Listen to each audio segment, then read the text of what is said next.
ಇನ್ನು ದೇವೇಗೌಡರ ಪತ್ನಿ ಚೆನ್ನಮ್ಮ ಅವರ 11ನೇ ದಿನದ ಕಾರ್ಯ ವಿಪರೀತ ಸಂಖ್ಯೆಯಲ್ಲಿ ಜನ ಸೇರುವಂಥ ಸಾಧ್ಯತೆಗಳಿದೆ. ಯಾಕಂದರೆ ನೋಡಿ, ಅವರು ಗಳಿಸ್ಕೊಂಡಿರುವಂಥ ಹೆಸರು ನೋಡಿ ಎಷ್ಟರ ಮಟ್ಟಿಗಿದೆ ಅಂತ. ಅವರು ರಾಜಕಾರಣಿಯ ಪತ್ನಿ ನಿಜ, ಆದರೆ ರಾಜಕಾರಣ ಮಾಡಿದಂಥವ್ರಲ್ಲ. ಆದರೆ ಮನೆಗೆ ಬಂದಂಥವ್ರನ್ನ ಯಾವ ರೀತಿ ನೋಡಿಕೊಂಡ್ರು ಅನ್ನುವಂಥದ್ದು ಇದೆಯಲ್ಲ, ಆ ಮಾತೃತ್ವ ಇದೆಯಲ್ಲ, ಅದು ದೇವೇಗೌಡರು ನಿಜಕ್ಕೂ ಒಬ್ಬಂಟಿ. ಈಗ ಅವರು ಒಬ್ಬಂಟಿ ಅಂತ ಅನ್ನಿಸ್ತಾ ಇದೆ ಅನಿಸುತ್ತೆ ಅವ್ರ ಮನಸ್ಸು.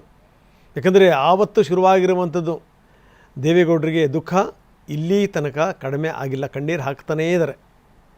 ಈ ಮಾವಿನಕೆರೆ ಬೆಟ್ಟದ ತಪ್ಪಲಿನಲ್ಲಿ ಅವರ ಸಮಾಧಿ ಇದೆ. ಆ ಜಾಗ ಗುರುತಿಸಿದಂಥವರು ಕೂಡ HD ಕುಮಾರಸ್ವಾಮಿ. ಕುಟುಂಬದಲ್ಲಿ ಇದಕ್ಕೆ ಸಂಬಂಧಪಟ್ಟಂಗೆ ಬೇಡ, ಬೇರೆ ಬೇರೆ ಕಡೆಗೆ ಅಂತ್ಯ ಸಂಸ್ಕಾರ ಮಾಡಬೇಕು ಅನ್ನುವಂಥ ಇತ್ತಂತೆ ಚರ್ಚೆ.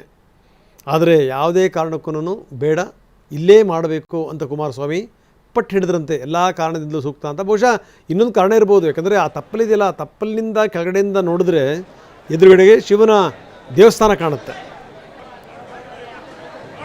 ಚೆನ್ನಮ್ಮ ಜೀವನ ಪರ್ಯಂತ ದೇವರು ದಿಂಡಿರುವಂಥ ಬದುಕಿದಂಥವ್ರು.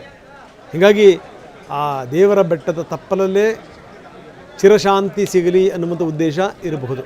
ನಾವು ನೋಡ್ತಾ ಇದ್ದೀವಿ. ಇದಕ್ಕೋಸ್ಕರ ಎಲ್ಲ ವ್ಯವಸ್ಥೆಗಳನ್ನು ಮಾಡಿಕೊಳ್ಳಲಾಗಿದೆ. ಲಕ್ಷಾಂತರ ಜನ ಬರ್ತಾರೆ ಅಂತ ಹೇಳಲಾಗ್ತಾ ಇದೆ. ಅದಕ್ಕೋಸ್ಕರ ಸುಮಾರು ಕೌಂಟ್ರುಗಳನ್ನು ಮಾಡಿದ್ದಾರೆ.